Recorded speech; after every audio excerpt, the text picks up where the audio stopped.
A próxima vaga. O impacto da inteligência artificial.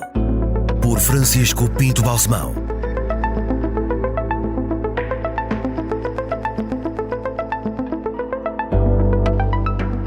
Aqui estamos para mais um podcast sobre este tema apaixonante da inteligência artificial e hoje o assunto é a inteligência artificial e os média. E para aqui intervirem e opinarem e trazerem pistas e ideias e informação, temos a Isabel Trancoso, que é professora catedrática do Técnico e que trabalha em processamento da língua natural, Natural Language Processing, sobretudo da língua falada.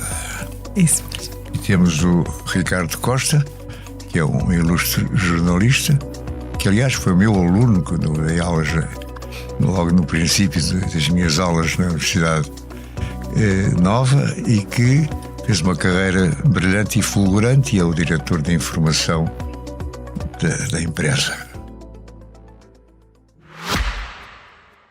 Na Hyundai não nos limitamos a antecipar a próxima vaga. Vamos mais longe e utilizamos a tecnologia para dar às pessoas o poder de mudar o mundo. Descubra a nossa visão de progresso pela humanidade em aproximavaga.hyundai.pt. Hyundai, o poder de mudar o mundo. E o tema é um tema bastante vasto e eu gostava de começar por perguntar quais são os aspectos que considera mais importantes em toda esta temática da inteligência artificial e da ligação que têm ou podem ter aos meios de comunicação social. Isabel Trancoso. Em primeiro lugar, obrigada pelo convite para estar aqui. É um grande prazer. Eu acho que, do ponto de vista dos mídia, a inteligência artificial tem um impacto para mim óbvio em termos de, como é que eu ia dizer isto em português? É misinformation. Desinformação. Na desinformação. Eu acho que é um aspecto que me preocupa. Portanto, muito. Começa logo por um aspecto negativo. Não, toda a parte da criatividade é apaixonante. Só que, como todas as tecnologias, pode haver bons usos e maus usos. E aquele que me preocupa, eu, aliás, trabalho em fala, portanto, a mim preocupa muito a fala e os aspectos de poder ser usada quando nós não queremos e tudo quanto é relacionado em termos de privacidade, porque de um sinal de fala nós conseguimos extrair N informações que ninguém suspeita, para além do conteúdo daquilo que está a ser dito. E preocupa-me também muito a manipulação que se pode fazer, tanto em termos de texto, áudio, vídeo, nos mídia. Mas na sua área profissional já recorreu à inteligência artificial? Todos os dias. Nós trabalhamos. Então, eu trabalho de pôr os computadores a falar e a reconhecer aquilo que nós dizemos. E, portanto, isso hoje em dia. Eles falam, reconhecem e depois o que é que acontece? Usam todos os métodos dentro de tudo aquilo que está na base desses algoritmos de síntese de fala e de reconhecimento. Consegue dar-nos um exemplo concreto?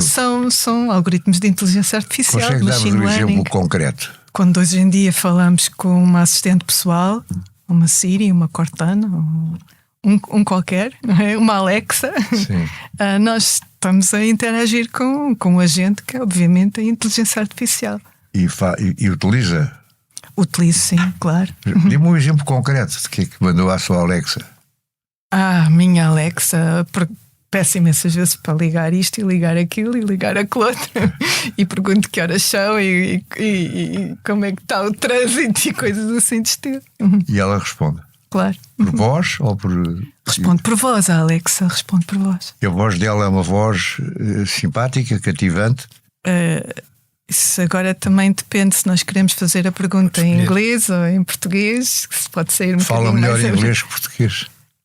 Claro, então não podemos comparar a quantidade. O problema é que a Alexa fica a saber tudo sobre si. Tudo, completamente. E daí eu faz as compras se quiser e etc. E daí eu falar na privacidade, certo? O Ricardo tem usado a inteligência artificial na sua atividade Na vida diária eu usei profissional? meia dúzia de coisas, não sou um fã das Alexas, etc., mas usei muita coisa. Muitas das coisas que nós hoje em dia usamos na vida pessoal já está ligada a ferramentas de inteligência artificial, mas na vida profissional dos mídia, muitas coisas que nós hoje já aqui temos e sobretudo coisas que recebemos de fora já têm muita produção, pré-produção ou trabalho de inteligência artificial. Repare, tudo o que é material de agências, Reuters, Associated Press, France Press, ou coisas com que nós trabalhamos, sistemas da Sony, sistemas internacionais com que nós trabalhamos, ou as ferramentas de Microsoft que nós usamos todos os dias no nosso e-mail, no Word, no Search, etc., tudo já está com integrações de inteligência artificial. Depois podemos usar um bocadinho mais outro tipo de ferramentas mais ligadas ao Bing e ao ChatGPT, mas são já muito frequentes. Portanto, ainda quando se faz a pergunta de deve o jornalismo travar a inteligência artificial, a primeira resposta é não, e a segunda é até porque já cá está dentro. Portanto, a primeira seria sempre não, mas a segunda é já cá está dentro, ou seja, nós já, hoje em dia a Bloomberg, a quem nós temos acesso, etc., já produz 1/3 das suas notícias são feitas por inteligência artificial. Portanto, aí não temos outros remédios senão utilizando a Bloomberg, que está a utilizar indiretamente a inteligência artificial. Sim, mas felizmente, claro que depois do ponto de vista do jornalismo eu divido isto em 3 partes. Uma que é como é mais, se quisermos, um biguista, porque eu trabalho e sou jornalista, e portanto, mas também acho que pode preocupar um pouco os leitores, os espectadores e os nossos ouvintes, mas sobretudo preocupa as redações, que é o emprego vai acabar ou não vai acabar. É óbvio que essa questão se levanta. O robô passa a fazer tudo? É isso? Não passa a fazer tudo, passa a fazer parte. Não, passa a fazer parte. E eu acho que não vale a pena negar isto pode acontecer. Não acho que isto seja o que preocupa mais. Pode acontecer ou já está a acontecer? Já está a acontecer. Eu estou a falar depois no grau em que vai acontecer, não é? Ou seja, eu acho que aquilo que preocupa mais, se formos aqui perguntar à redação, nós estamos aqui a gravar ao lado da redação, é seguramente o tema do emprego, não é? Da substituição.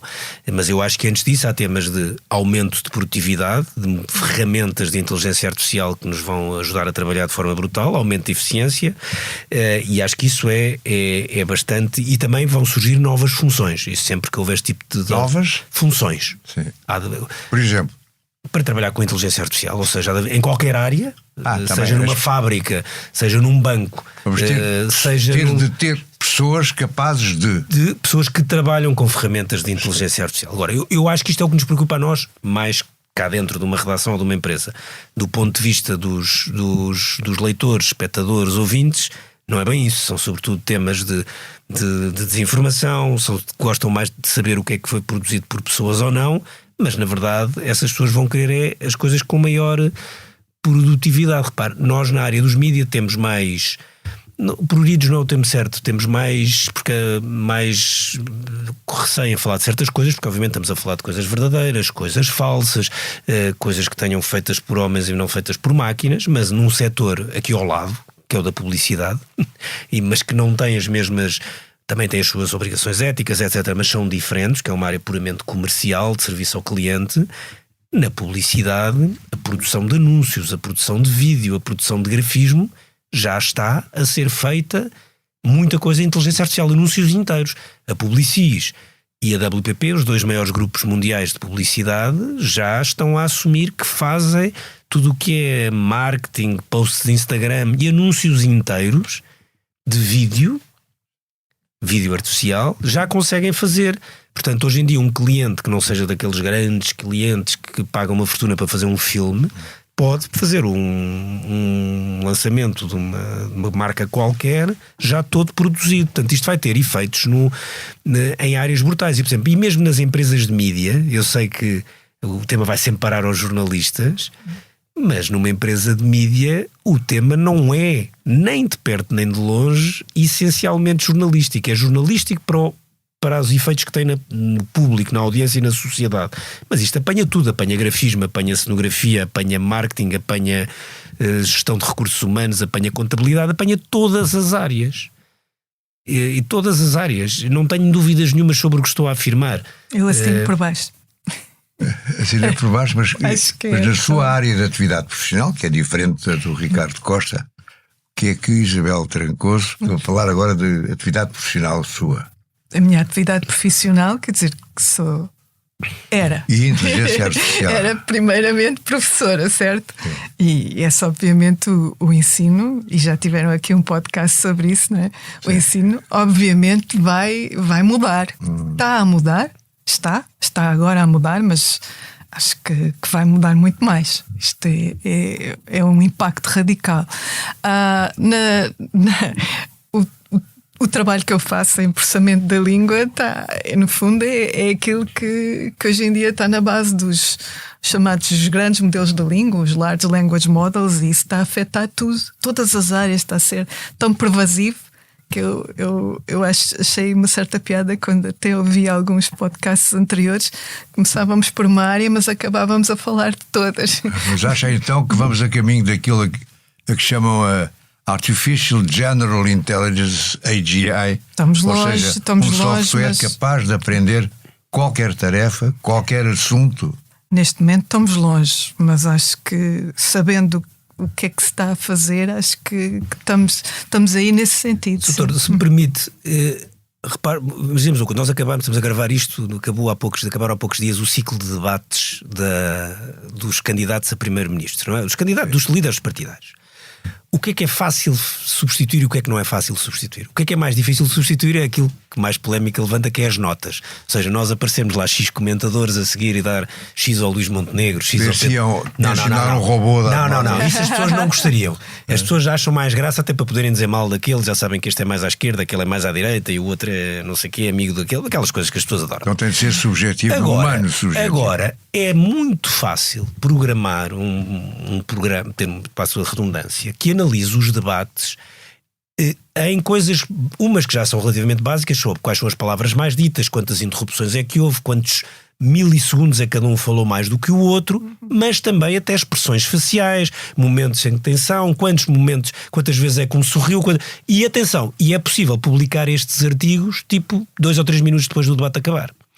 E sem nenhum tipo de falibilidade. Isto é possível, nós podemos programar. Então e porquê é que não fazemos? Porque ainda não temos esses sistemas integrados. Agora, depois e até pode-se programar, é mais difícil, para fazer um resumo do debate. Qual é o problema? É que esse resumo do debate dificilmente será um resumo do debate que apanha o tema do momento e o ângulo do momento.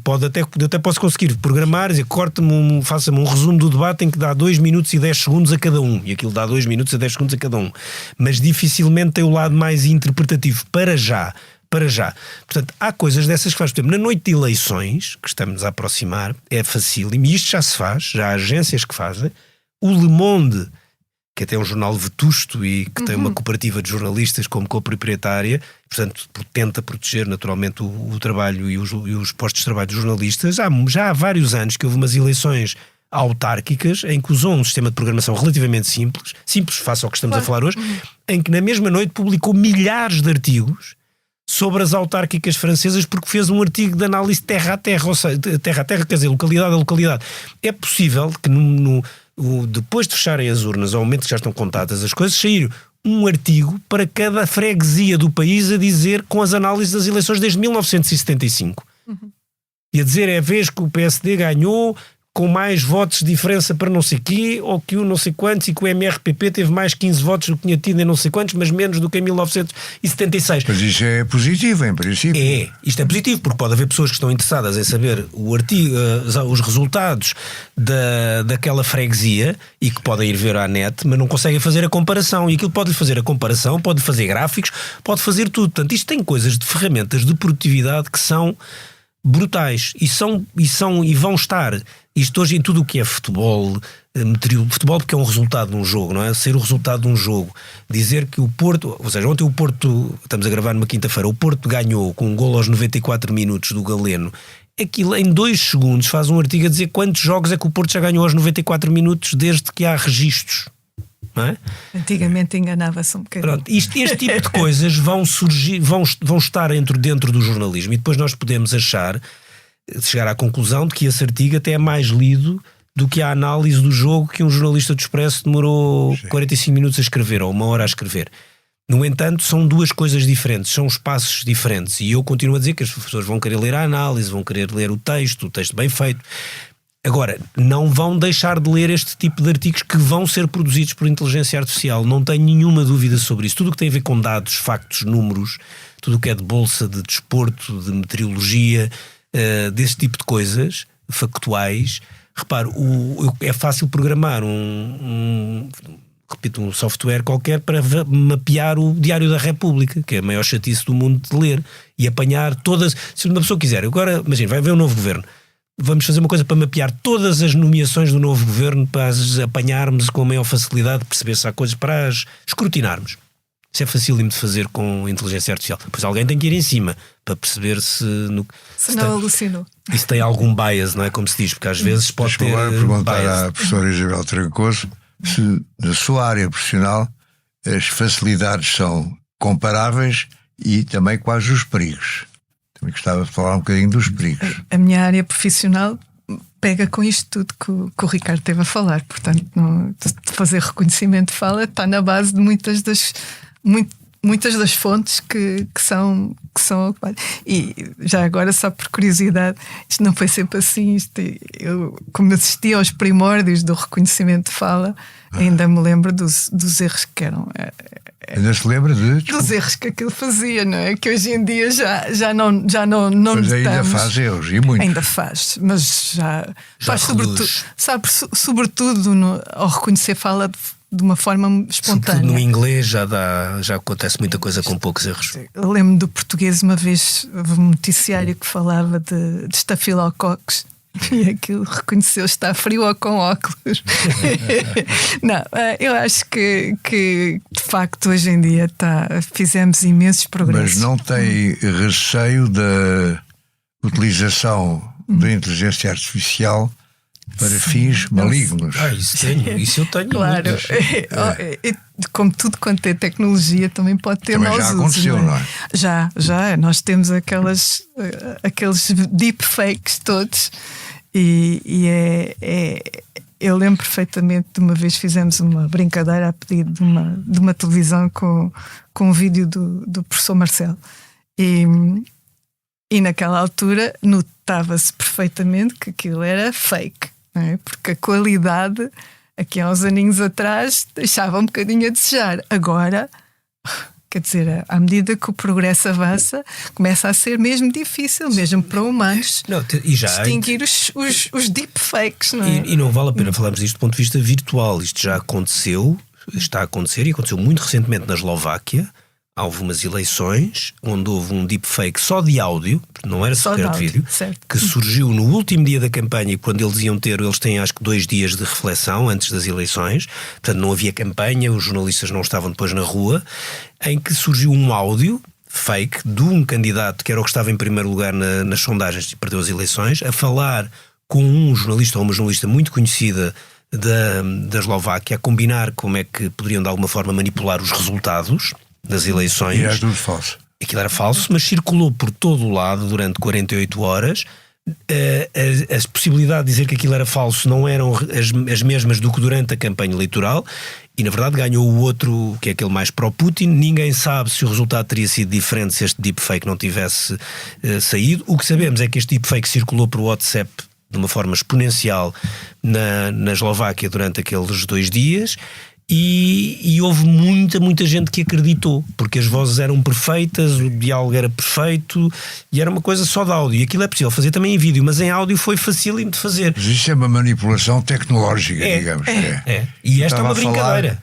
De algo mais já da ficção científica, ou seja, isto já é perfeito. Não, mas é que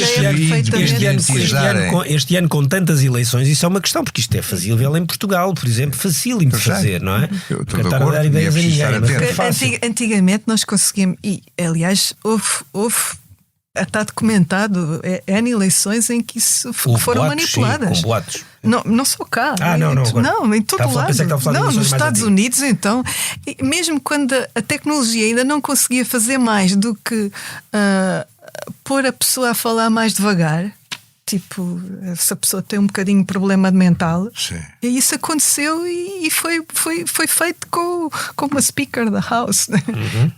Quer dizer, e nessa altura a tecnologia era muito fraca, se conseguia-se fazer muito desde poucas aí até coisas. agora, Hoje em dia, qualitativo, não, não é? mas eu acho achei muito, muito interessante o facto de haver estados nos Estados Unidos que já fizeram leis quanto à manipulação das eleições que vêm aí.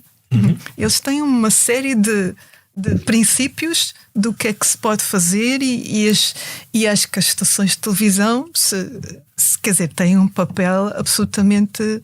Mas isso não tem toda a exclusivamente a ver com a inteligência artificial, que é o nosso tema aqui. Quer Tem dizer, a ver com outro tipo de é a manipulações inteligência também, artificial que permite que Este esta tipo de tecnologia manipulação. existe. Bom, eu estava a querer ir um bocado mais longe, ficção científica, se calhar ainda. Sim, a ficção mas científica. no fundo, os robôs se soltarem do controle humano, como os o HAL, robôs, como o HAL em 2001. terem o computador. sentimentos, Sim. terem os É o seus tema. próprios objetivos. Acham que isso ainda está longe? Acho que é mais perigoso os maus usos por humanos do que aquilo que as próprias máquinas podem fazer. Porque hoje em dia os maus usos já estão na ordem do dia, já os estamos a ver. As máquinas tomarem o controle, eu acho que podemos de alguma forma prevenir isso. Só que há quem use mal, não é? E há quem use para fins nada éticos, e isso é realmente um problema. Mas, no fundo, é sempre o mau uso da tecnologia. Ela existe mesmo. Agora, para o presente e para o futuro próximo dos média, que é o tema específico deste podcast, o que é que vai mudar? Quer dizer, nós já sabemos que o papel, embora ainda bastante presente, como é no caso do Expresso, passa a publicidade, tem vindo a cair, não é? Tem vindo a vender menos exemplares, com alguma compensação nas edições digitais.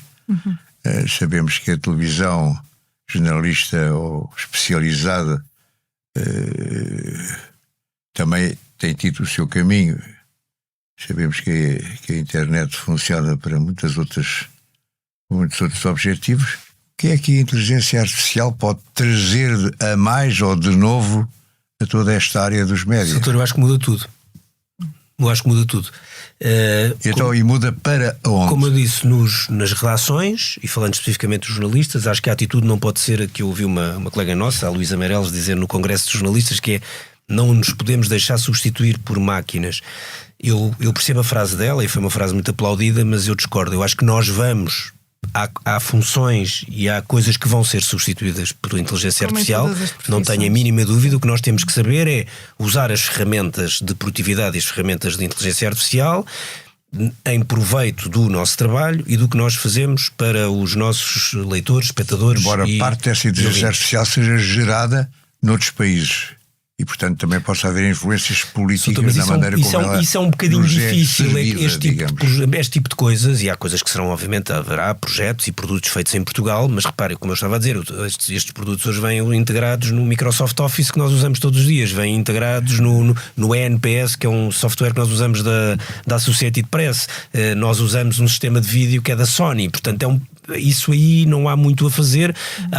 Pode haver depois coisas que são feitas especificamente e a nosso pedido ou com universidades portuguesas, e pode haver depois. E outro dia uma frase do presidente Xi da China, não sei se ele a disse, que diz que em 2028 a China se tornará num superpoder graças à IA. Graças à inteligência artificial. É possível. A outra coisa onde muda, que é uma coisa que muitas vezes nós não pensamos, é a inteligência artificial vai retirar muito tráfego aos sites que vivem hoje de tráfego, e nós também temos muito tráfego. Porquê? Porque o que está a acontecer, e vê-se todos os sistemas de search ligados à Microsoft e à Google, por exemplo, estão a ficar fechados, estão a levar cada vez menos para links para páginas externas, estão a responder dentro dos seus bots às perguntas, e respondendo às perguntas vão capturar grande parte da publicidade que estava depois no tráfego. Isto é um problema muito complexo, não só para as receitas dos mídia, como os espectadores, leitores e ouvintes, em vez de quando escrevem uma coisa, em vez de aparecerem-lhes de 4 ou 5 links e depois escolhem ou 10, querem ir a esta notícia do Expresso, ou esta notícia do Público, ou esta notícia do Observador, e de repente têm a resposta ali. Mas aí aparece ou imiscui-se um problema de direitos de autor também. Isso é uma outra questão, que é, por exemplo, que o New York Times, por causa disso, está a pôr em tribunal porque diz que todas as respostas são montadas em cima de textos deles. Conteúdos deles. Conteúdos, mas ao mesmo tempo, não como só sabemos, deles, essa é uma abordagem que o New York Times pode ter. Eu não sei se em Portugal alguém tem escala para isso. E noutros países houve acordos diretos, não é? O Grupo Springer fez um acordo direto com uma empresa de inteligência artificial para trabalhar com eles. Portanto, isto é um ponto. E depois o terceiro é a relação, que é o mais importante de todos, é a relação com os espectadores, com os ouvintes e com os leitores, que vão legitimamente levantar questões, poder duvidar de coisas e também ser servidos por outras coisas. Temos a obrigação nos mídia de educar as pessoas para questionarem a veracidade dos factos. Não era bem disso que estávamos a falar. Eu sei que mas isso é um tema, como nós sabemos, extremamente complexo. Este tema também é importante. É uma questão de educação. Sim. E nós nas escolas e nos mídia temos a obrigação de dizer às pessoas nem tudo aquilo que eu recebo no WhatsApp ou noutra rede social. Mas nós já andamos a dizer isso desde 2016 ou 2015. Mas temos que dar exemplos. Não é fácil. Temos que dar exemplos. E não estamos a dar exemplos. Nós estamos a dar exemplos de coisas que são factualmente erradas e que hoje em dia estão por todo o lado nas redes sociais. É isso que, se a gente começar por explicar, e obviamente acho que isso tem que ser ensinado a nível de tudo quanto é a escola de jornalismo. Compete aos médias ser os defensores da verdade. Educar a população, sim. Sim, teoricamente sim, eu acho que tem razão e eu assino por baixo. Qual é o problema que torna esse desejo difícil contra nós? Falo porque sei que é uma das missões, mas que é difícil. É que nós, como o nome indica, e nós estamos aqui no jornal e numa televisão, nós somos aquilo que classicamente se chamava mass media, ou se chama que é meios de comunicação social de massa. O que está a acontecer com a alteração do chamado consumo linear para consumo digital é uma fragmentação de consumo. Quando há uma fragmentação, o chamado mass media fica mais difícil, a expressão tem menos durabilidade, não é? Certo. E a inteligência artificial ainda vem acelerar essa fragmentação de consumo. E, portanto, ao acelerar a fragmentação de consumo, a certa altura as pessoas ficam contentes com a sua verdade, com a sua construção, com o seu... Repara, a inteligência artificial pode fazer com que eu consiga fazer, ou o Expresso consiga fazer uma edição diferente para cada leitor. Sim, em função das suas preferências históricas. Pode chegar, mas pode chegar, ali o que é um erro que a pessoa fica fechada. Mas isto é uma discussão que nós tínhamos sobre as redes sociais há 7, 8 ou 10 anos e que de repente, com a inteligência artificial, é elevada a uma potência X ou Y. É ainda mais complexo.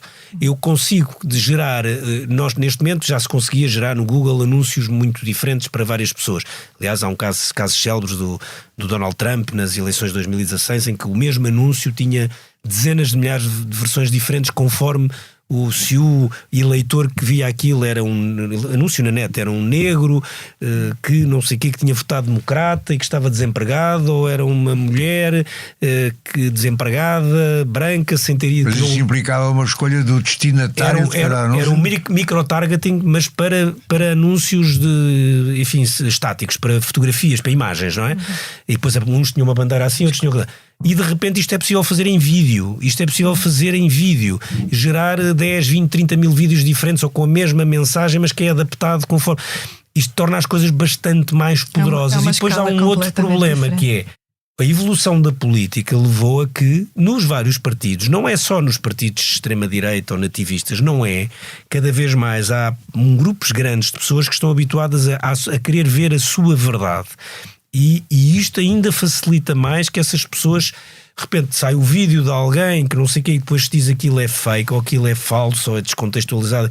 Mas vai haver dezenas de milhares de pessoas que vão acreditar naquele vídeo. Isto é muito preocupante. Então vai haver robôs treinados só para satisfazer essas pessoas? Não, eu acho que vai ter que haver mecanismos de deitar abaixo coisas, como já deitar abaixo, atirá-las, e isso já acontece em alguns sítios e já se tem conseguido. Por exemplo, no Brasil, nas últimas eleições, uma das grandes armas da campanha do Lula, que uns anos antes, tinha sido com a Dilma, estavam, desculpa a expressão, completamente nas tintas para os mecanismos que o Bolsonaro tinha. Bolsonaro, como não tinha acesso à televisão, porque aquilo é conforme o tempo que se tem, os partidos têm, ele não tinha partido quase, portanto não tinha quase tempo de antena, toda a campanha dele foi digital.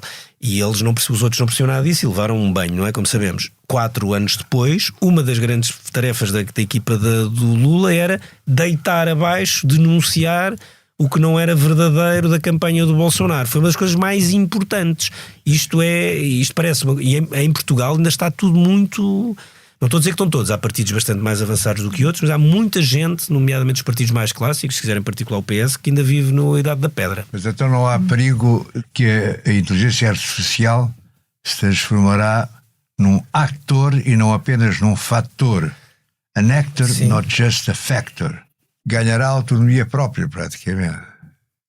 Eu acho que pode, E repare, escolherá ela o que quer dizer, vou dar um o que exemplo, quer Vou dar um informar. exemplo extremamente simples. Isto tem a ver com o jornalismo, como é evidente, Imaginemos essencialmente. uma newsletter de fim de tarde que explica o que se passou no dia, como o Expresso hoje faz, ao fim da tarde.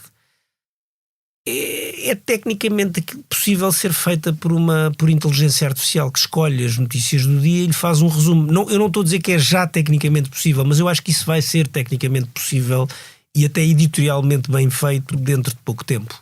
E não digo isto com nenhuma alegria. É terrível para o jornalismo no qual nós penso que acreditamos, mas também para os jornalistas como profissionais, não é? Eu não acho necessariamente porque há algum deste trabalho das newsletters, um é muito de autor, mas outro é mais mecânico, porque os jornalistas, o que nós vamos todos ter que é fazer outras coisas, subir, se quisermos, a cadeia de valor, mas há coisas mais simples, não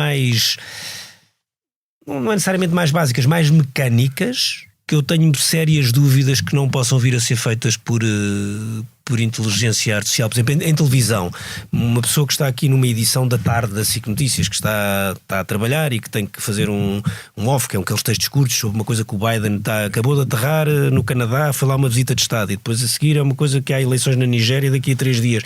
Esse tipo de coisas nós hoje em dia, para ir buscar as imagens ao arquivo, render as imagens, montar, isso vai ser uma coisa que é feita quase com um estalar de dedos, porque vão-lhe buscar as imagens e editam-lhe automaticamente. Eu digo assim, eu só dá uma ordem, 20 segundos sobre as eleições da Nigéria, vai buscar ao feed da Reuters as imagens mais recentes. Pronto, depois uma pessoa verifica antes de pôr no ar.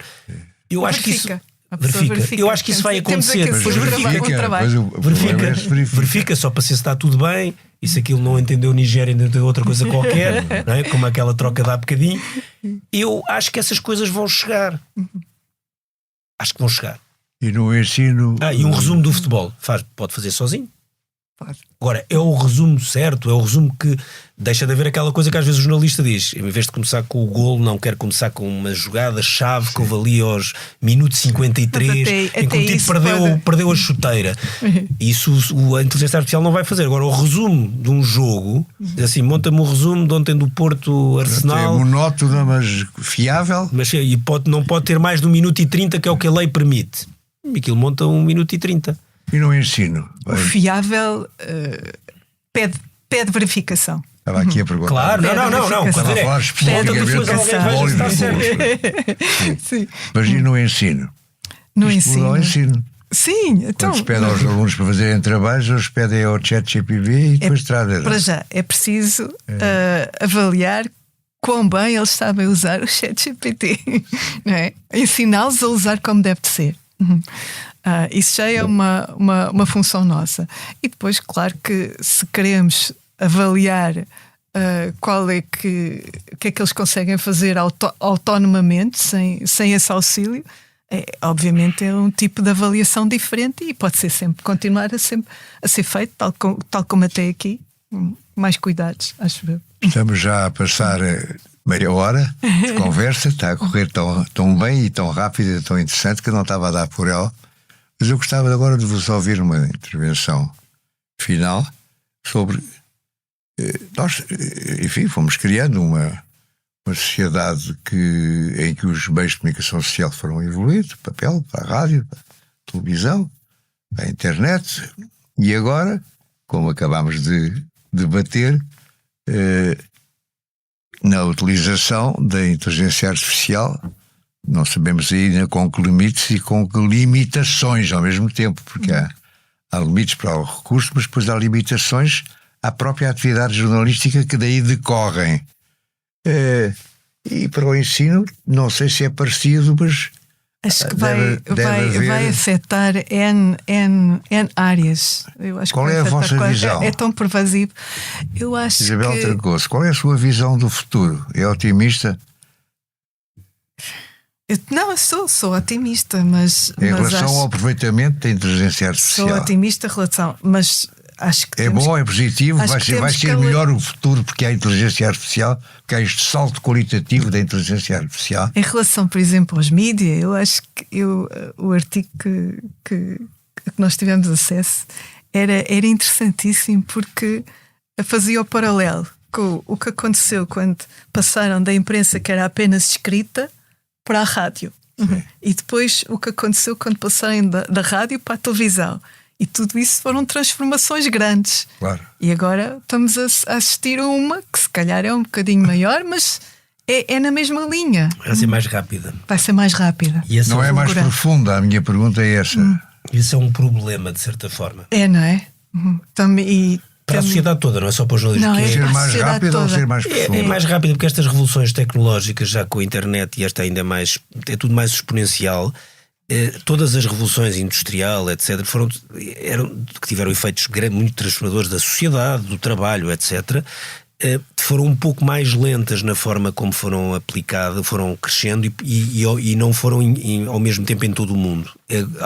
A própria internet agora não foi assim, mas isto já é a primeira. Estes primeiros saltos são saltos que no limite podem estar em todo o mundo ao mesmo tempo e a uma velocidade estonteante. Nós estamos a ver e isso é um bocadinho assustador. É assustador porque, por exemplo, nesta campanha eleitoral em Portugal não se fala disto, mas os efeitos da inteligência artificial no trabalho e, portanto, a seguir na segurança social podem ser muito grandes. Eu não estou a dizer que a médio prazo são péssimos, podem até ser bons, mas os efeitos, isto provoca sempre choques, e nestes choques há disrupções, e há disrupções há perdas, e há desemprego assimétrico, e até criarem novos empregos, depois até pode ficar tudo num ponto de equilíbrio ótimo.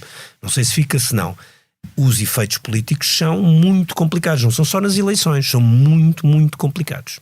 Bom, não estamos totalmente otimistas, mas também penso que todos nos temos de congratular por haver mais este progresso, não é? Não vale a pena parar o vento com as mãos. O que vale aqui é a questão da... É saber aproveitar o vento. Há um ponto muito complicado que é, em termos políticos, deve-se olhar para a inteligência artificial um pouco mais à moda americana, que é um pouco mais menos regulação para que a criatividade e a inovação surja, ou deve-se olhar na moda mais europeia, que é mais pela regulação, mesmo que essa regulação impeça alguma inovação porque protege mais. Pelo menos atrasa um bocadinho o tal progresso super rápido. Eu sou mais defensor do modelo europeu, mas reconheço que o modelo americano consegue ser bastante mais inovador. E mais apanhamos o comboio melhor, talvez, não é? E depois, ao lado, em particular, dos mídias e do jornalismo, é que depois como é que isso se enquadra naquelas que são as regras históricas do jornalismo, as quais, na minha opinião, se mantêm. E num certo conservadorismo de muitos jornalistas também. Certo, mas isso não é só como eu disse há pouco, mesmo nas empresas de mídia, não é só do jornalismo. As pessoas vão ver conservadorismo em muitas profissões que não se consideram conservadoras. Eu sei que normalmente olham sempre para os jornalistas como conservadores e com uma certa lógica. Estão mais expostos. Mas é aí que eu não tenho a certeza. Não são se estão mais expostos. Mesmo dentro de uma empresa de mídia, eu sou que não vou agora dizer, porque ainda por cima é acionista, e principal, mas há várias profissões antes dos jornalistas que estão expostos à inteligência artificial. É verdade. É? Eu agora na minha área estou envolvida em várias iniciativas, portanto trabalho em speech processing. Estou envolvida em várias iniciativas no sentido trustworthy speech processing. E acho que o trustworthy, o confiável, não é? Se tem que aplicar a tudo. O jornalismo confiável tem que ser uma meta. É por isso é que eu não acho que o jornalismo seja o mais ameaçado. Muito bem, muito obrigado. Só para te explicar, porque há outras áreas onde esses critérios de verdade, o público, o consumidor, não vai ter esse grau de exigência. Muito bem, muito obrigado. Obrigada, Ana. Acho que foi muito interessante. A Próxima Vaga é um podcast original de Francisco Pinto Balsemão, com consultoria de Arlindo Oliveira. A sonoplastia é de João Luís Amorim e a capa de Mário Henriques. Edição vídeo de Ana Salomé Rita, produção de João São Marcos e apoio de Inês Marcelo. Coordenação de Joana Beleza. Direção de João Vieira Pereira.